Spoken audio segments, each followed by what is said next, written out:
But I'm here tonight with one of my buddies, and I'm just gonna have Corbin kind of explain a little bit. You might have recognized his face before. I know every time I see him, I'm like, how do I know that guy?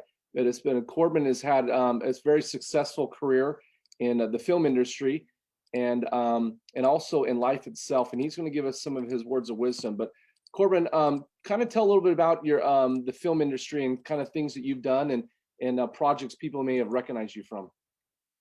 Yeah, well, thanks for having me. I kind of stumbled into the film industry when I was a kid. I was about 12 years old, and growing up in Salt Lake City, they had an open casting call there for a Disney film. And a lady from my church told my mom about it. My mom told me about it. She said, "Hey, do you want to go audition to be in a movie, a Disney movie?" And so I was like, "Yeah, let's do it." So we went, and I didn't get a part in that movie, but long story short, I met the casting director who was really well connected in Hollywood, and she just said, "You gotta go to Los Angeles. You gotta go to Hollywood. You'll make it. You'll be successful." And of course, we thought it was a big scam, but we kept getting phone calls, and then finally we just decided we'd up and try it and give it a month in Hollywood and just see if by chance I could make it in this film industry. And that was at 12 years old. I went down to LA, and I spent 18 years there on and off. One of the first films I did was Robin Hood Men in Tights. Raise your hand if you've seen it. Okay, everybody with their hand up should be ashamed of themselves. It's an inappropriate film. No, I'm kidding. But I did that film, and then from then on, I was working in film and TV, and it wasn't something necessarily that I aspired to do from a really young age. In fact, my passion since I was a really young kid was medicine. I just was fascinated with the human body and medicine, and so the film thing happened, and I realized I had this other passion for art, and so there were these two kind of conflicting desires in my mind of goals that I wanted to accomplish in my life. And so worked in film my whole life, and then I got a little bit older and maybe a little bit wiser and decided, I think I want to work in healthcare as well, and I figured out a way to do both. So kind of that's where I'm at now. But I did the films, I guess kind of the most critical acclaim were like the Saints and Soldiers films, Saints and Soldiers, Airborne Creed, World War II films. I did a film called the Saratov Approach, which was about a true story about a couple of missionaries that were kidnapped and held for ransom in Russia. Right. And then I just recently did a film called Out of Liberty, and then I've got a film in post-production right now called Alien Country, which would be a really fun movie about aliens invading a small town and how small town heroes such as myself can thwart their efforts. Nice. What I think is really cool about Corbin is because of he's just not a film guy. He's also a songwriter. He's also has some background in, like you said, in medicine, and is currently right now is works in St. George in ER, right? That's right. Yeah. And so because of that, all these experiences kind of tie him together to have a lot of cool life experiences. And so I'm just really honored that he could be here today and kind of share some insight on some of these things. And Corbin, the time's yours. Hey, thank you so much. Again, I want to say a big hello to everybody. I know there's a bunch of people tuning in for many different reasons, and I hope I can carry a message that's uplifting or inspiring or insightful in some way. So, like Josh mentioned, my name is Corbin Allred. I'm an actor, and I work in the emergency department. I'm an emergency medicine provider, and I'm also a survivor. And I'm a survivor. I've thought about this question: why am I a survivor? And I think I'm a survivor because, despite what was initially something that seemed very devastating and tragic that my wife and I and our family have experienced and gone through, there are a few principles in this that have allowed us to not only survive things, but even thrive in life. And those principles are pretty simple. They're love, gratitude, hope, and all those things are combined in service, in forgetting ourselves and thinking about other people. And I had the privilege just recently of speaking, and it's just coming off the holidays. And I know there's people of all different faiths and people who maybe don't practice a religion, but coming off of Christmas, I thought it would be appropriate to talk just a little bit. I know we're a little bit after Christmas, but as we come into this new year, and gosh, it's a new year that we've all, I think, been like trying to get to as quick as we could, because 2020 was, I think, rough for a lot of people. But everybody here, I think everybody that's watching and tuning in for the Survivors segment is coming from something that is hard, and each day is hopefully a little bit closer to feeling peace and finding peace and joy in life. But in this new year, I was actually thinking about Christmas and about the meaning of Christmas. And again, I know we're past it, but I don't think we're ever, or maybe should ever be past Christmas. And Christmas is something that should carry on through the entire year.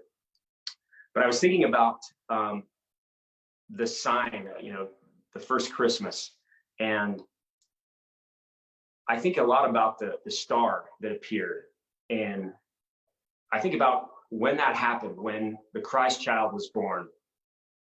And I'm a man of faith, I'm a Christian, and I believe wholeheartedly in this story. And I believe that there was a star in the heavens, and I believe it did appear, and I believe that people saw it. And many people heard of it happening. It was going to come. They believed in the foretelling of this Christ child that was to be born, and they saw this star in the heaven, and they recognized that, hey, this is it. This is the sign. This means I have to do something. Some of those people were shepherds that at that time considered kind of the lowest of the low in their profession. They didn't have much to speak of worldly things, but they had a love for the animals that they cared for and each other. And they saw that star in the heaven, and even an angel appeared to them and said, hey, it's happened, and I bring good tidings of great joy. And these shepherds, if you read the story in the Bible, the shepherds got up straight away and they went and they tried to find the Savior, and they followed this bright, bright star. And wise men in the East later on, they followed the star. They knew the prophecies and followed the star. And then I think about all the other people that maybe didn't follow the star. I can't imagine that people didn't see it, that people didn't notice and point and say, hey, look at that. And I'm sure there were people that believed, had heard the story and believed in it, but maybe didn't think that they should do anything. There were people maybe whose faith was waning, and maybe people who thought, I should, but I don't think I will. I don't think I will follow the star. And I think over time that star can get a little bit more dim. And so I want to talk about that and how that relates to our lives. And I think some of us come into our lives, and especially as children, and we grow up, and all of us here, especially at Survivors, we've at some point, there's been this line in the sand that separated our lives, the before something really hard, really tragic has happened to us, and the after. And at some point, all of us have experienced that star in the heaven getting really dim. And some of us might have even felt like it's disappeared. And so I want to talk a little bit about my story and the story of my family. When I left Hollywood and I decided I wanted to jump into school and go into medicine, I started working 911 as a paramedic. And I was living in Cedar City, Utah, and working, taking care of people, charging 100 miles an hour into harm's way, trying to save and sustain life. And I found a lot of purpose in that, a lot of meaning in that. But what I was exposed to was just tragedy after tragedy. And I saw people being awful to each other. And I saw bad things, really, really bad things happen to really good people. And I had a hard time, reconciling that with my beliefs. I thought, man, why is all this bad stuff happening to people? I remember one incident where a little girl on her birthday, she was 6 years old, and she had found a loaded firearm in a family member's house, and unfortunately it went off and she was struck. And I remember rushing to try to take care of this child, and unfortunately I was too late. And I remember looking into the face of parents and family members and thinking, I don't have anything to say. I don't have anything that I could say to make this go away, to make this be any better. And there was a period of time where it was just tragedy after tragedy after tragedy that I was experiencing. And I thought, man, when is something okay? When is something good going to happen to make me feel like I was making a difference in the world, or that there was any light? And that light in my life, I felt like it was just getting dimmer and dimmer and dimmer. And so I thought to myself, well, I'm gonna serve. I'm gonna do something. I'm gonna serve somebody, because I found in my life that service is one of those things that seems to always lead to me feeling a greater endowment, a renewal of hope and love and gratitude for people. And so I remember it was Christmas time, and there was a shop with a cop, or a sub for Santa type event. And I thought, oh no, this is perfect. I get to show up all in my paramedic uniform, and I'll be able to take a child, somebody who might not have really sufficient for his means, and may not be looking forward to a good Christmas because of the financial situation or the family situation that this child comes from. And I will take this time and I'll serve. I'll take them around, and what they do is they take these kids on a shopping spree. And so I thought, oh, this will be great. This will be perfect. I'll be able to forget myself, forget some of these hard calls that I've been going on, and I'll be able to give back. And so I remember this young man. He was a little kid, immigrant parents, and his name was Alex. And I remember he was so excited. I met him. And he couldn't believe it. He was so excited to go to Walmart and go on the shopping spree, because I don't think he could remember a Christmas where he'd gotten much of anything as a gift to himself. And so he was just shaking. I remember thinking, like, does he need to go to the bathroom or something? He was so excited. And I remember saying, hey man, like, this is going to be great. Like, do you have some things picked out for yourself for Christmas?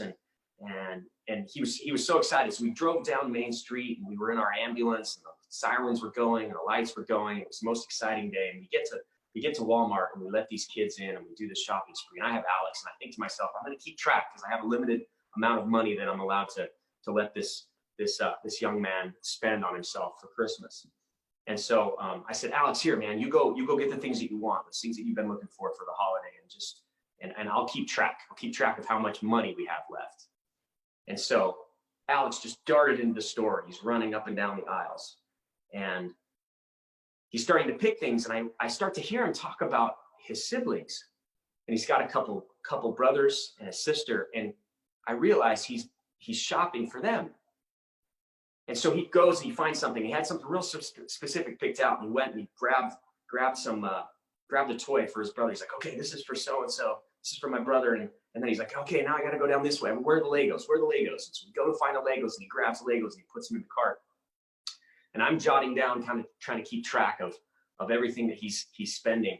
And we're getting closer and closer to that maximum amount. And then he's like, oh, my sister, I got to go find my sister. Where's the girl stuff? So we run down the girls aisle and we grab some toys there, and we load them into the cart. And this kid is ecstatic.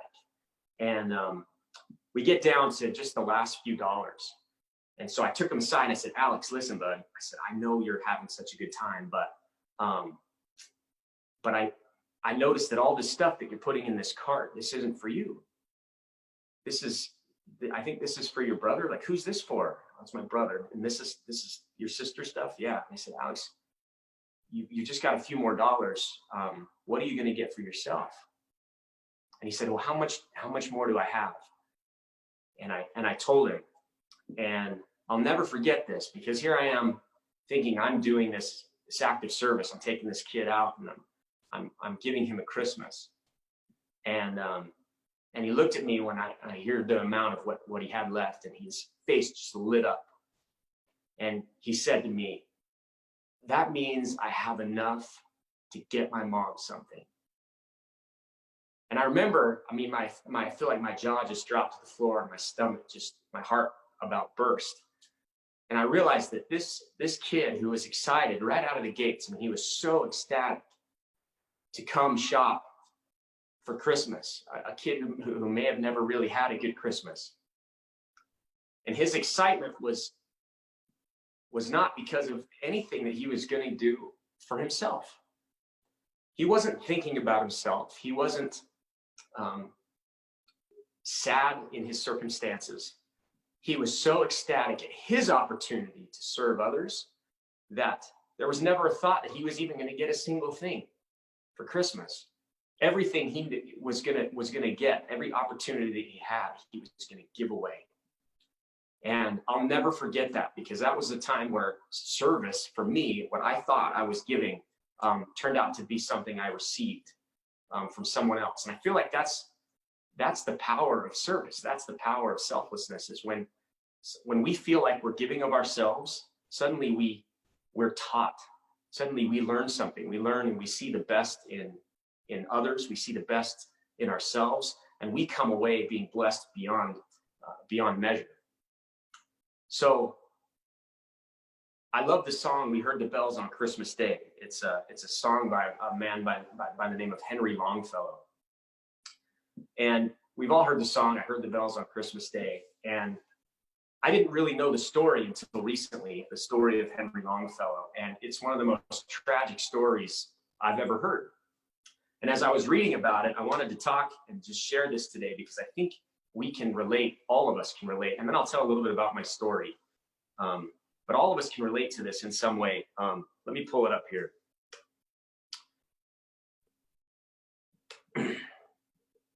So Henry Longfellow, he was an acclaimed poet in the mid to late 1800s in the United States, and he loved the holidays.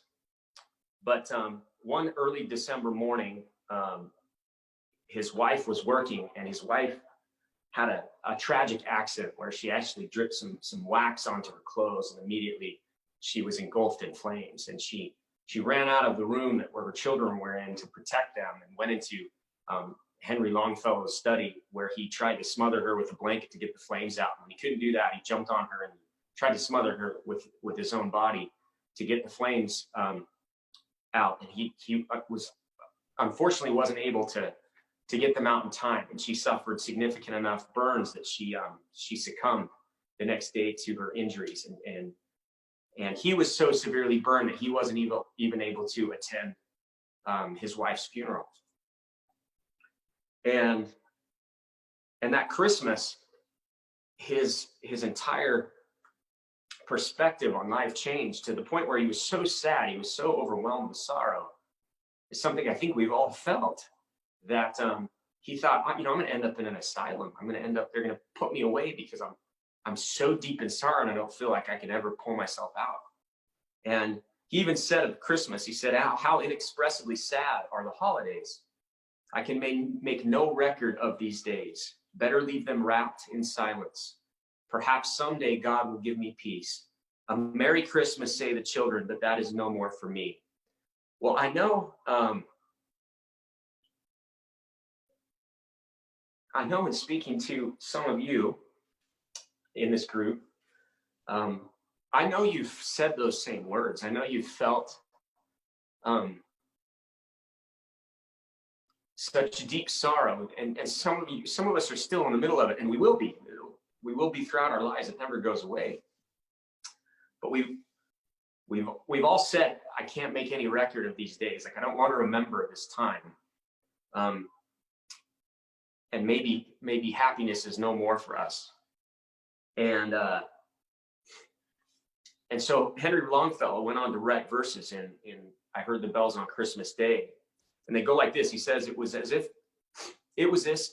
an earthquake rent the hearthstones of a continent, and made forlorn the households born of peace on earth, goodwill to men. And in despair, I bowed my head. There is no peace on earth, I said, for hate is strong and mocks the song of peace on earth, goodwill to men. Well, getting back to why I'm a survivor, I think all of us go through things in our lives that we feel like we'll never be able to recover from. And I know there's people here that have had great loss in their families, whether it's you're going through a trial or a tragedy now, depression, anxiety, whatever it is that you're dealing with. We've felt similar things in different ways, but we've felt similar things. And so I want to just share that what's come to help my family and myself is our ability to maintain perspective. Often think about the glass being half empty or half full. And I can honestly say now, as I've strived to remember to love and to show gratitude and to have hope, that I feel like my cup isn't even half full, it's overflowing. When my wife and I were pregnant with our third child, we were 20 weeks pregnant, and we had an ultrasound scheduled, and we were finding out the gender that what we were gonna expect. And on that day, they were doing an ultrasound, and I remember the ultrasound tech was kind of like taking too long, you know, and I could just tell, like, in her face, I don't know, something was wrong. You know that feeling, you could just feel like something's not right. But she couldn't tell us anything. And so we had a follow-up appointment later that day with our OBGYN. And as we walked in there, and he's told us, you know, we were going to have a little girl, and we were ecstatic.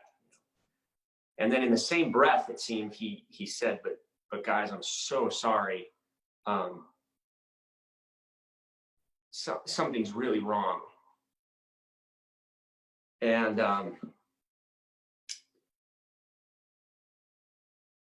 I remember that was that line that I talked about, that line in the sand between before and after. You know, I feel like my life was always going to be separated at that moment.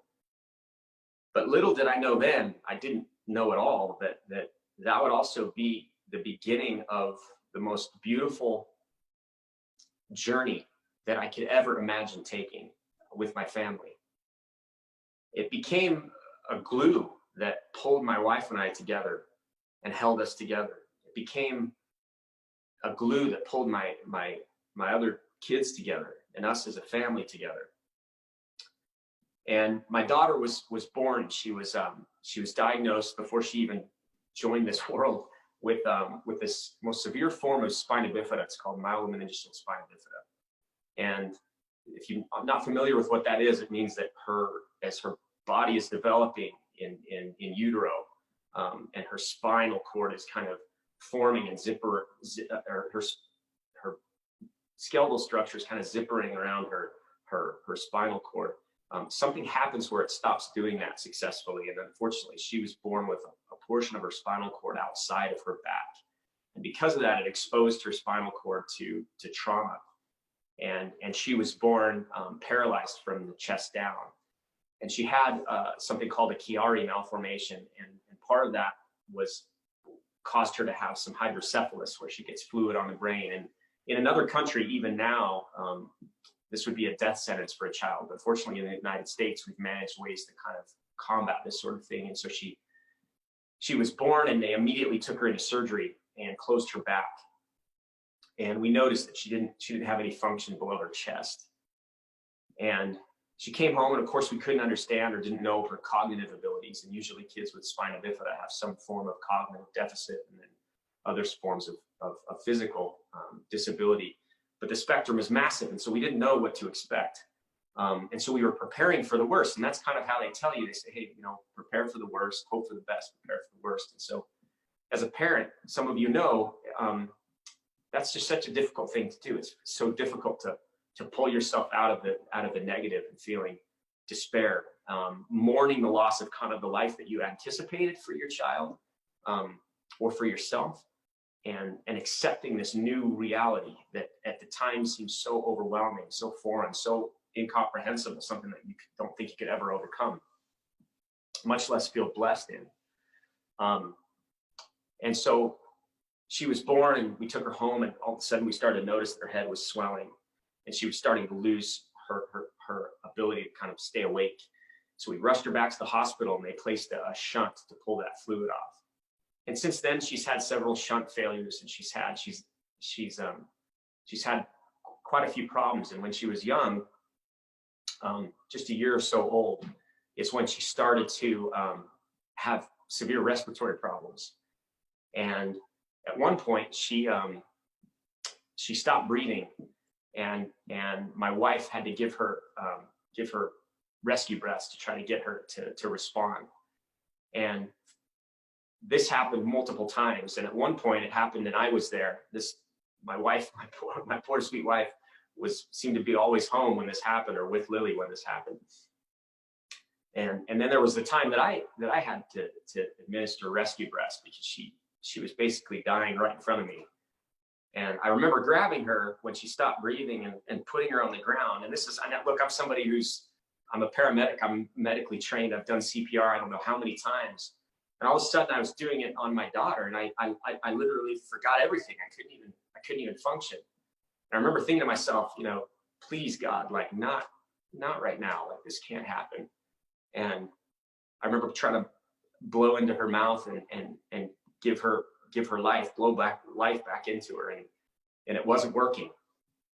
And then finally it did. I blew into her mouth, and she kind of pinked up, and a few minutes later she was breathing again, only to stop breathing a few minutes later. And I had to repeat this again. And it seemed like my sweet little girl was kind of teetering on the edge of being alive and passing away.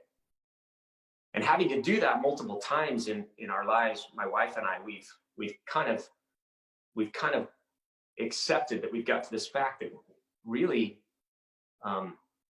it's out of our hands. We didn't have any control, and we came to accept that this could happen at any time. At any time, this problem that she has, this physical challenge and trial that she has, could take her from us. And we still live with that. And I know some of you very well personally who have already gone through that. You've lost somebody, you lost a child, and you've gone through what I think is would be the most difficult thing anybody could ever go through. And I find myself looking up to you guys, because I know that that's something that I may face in the future. And fortunately today, she's with us. She's 8 years old, little Lily, and she's not out of the woods. Her life is a challenge, and but it's a new normal for us. But as we've gone through life, we've started to see that the glass is overflowing. She's the greatest thing that ever happened to us. Her and our other kids are the greatest things that ever happened to us. And so all these times in my life, getting back to the story about the light being dim, well, we've all had that time where our lights have dimmed, and to the point where we feel like they're going out. But yet all of us, somehow, we find the light flickering, and we find the light getting brighter.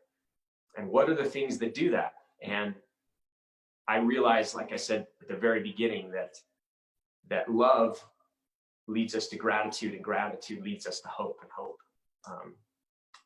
All those things are the embodiment of service. So I know I don't have much time left, but I want to share with you guys just kind of my last thoughts. A funny story about perspective. My daughter Lily, she said to my wife one day, she said, and I feel like we can probably all relate to this. She says, Mom, I changed my mind. I don't want to have this anymore. I don't want to have spina bifida anymore. And man, haven't we all done that? Haven't we all said, yeah, I've changed my mind. All of us that have gone through hard things, or going through hard things, or are mourning loss or mourning trials that we experience, we've all said, no, I've changed my mind. I don't want to go through this. We've all experienced it. My wife and I the other day were in the car, and Lily called back from the back seat. She said, Mom, Dad, what's disabled? My wife and I looked at each other and we're like, oh, no, we're gonna have this conversation now. So I thought of this, really profound, awesome explanation of how do you tell your 8-year-old what disabled is? Your little 8-year-old is paralyzed from the chest down, and struggles with some of even the most simple tasks and experiences in life. And so I gave her this grand answer. Disabled mean, what does able mean? Able means that you're able to do something.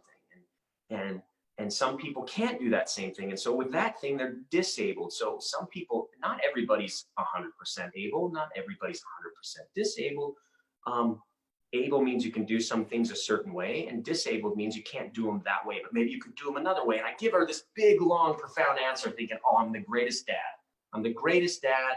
I'm answering the question. I'm explaining to this sweet little girl with severe disabilities in life. I'm explaining to her how she can look at her struggles.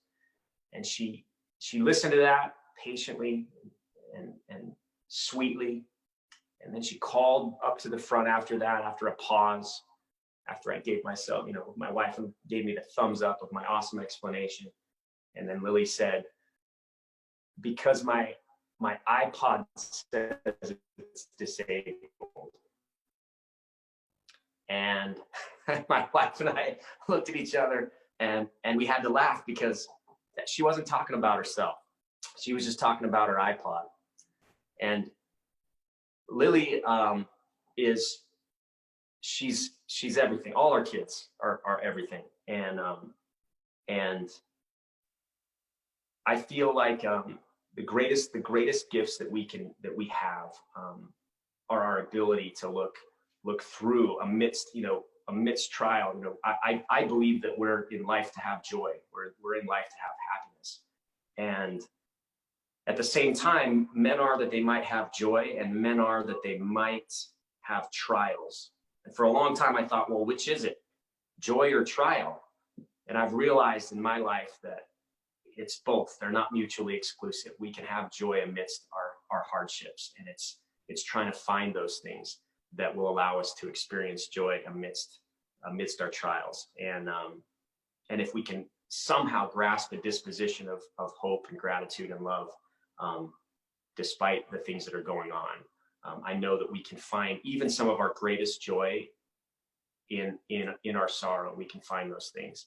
And there's a saying that goes, and I think we sometimes say it, that everything happens for a reason. And I don't necessarily believe that the reason exists before that thing happens. I think we make the reason a lot of times. And so for all of us, for everybody who is here that's a survivor, regardless of what you're going through, my hope is that we can make the reason, that there's hardship and trial, and we can turn it into something wonderful. And I think the best way to do that is through service. And I fortunately in my life been able to look at this experience with my own family, and it's given me profound ability to understand other people's suffering as I've worked in healthcare and I've worked in emergency medicine, and I've seen people. I've been the last person to see a patient take their last breath. I've been the person that separated a family.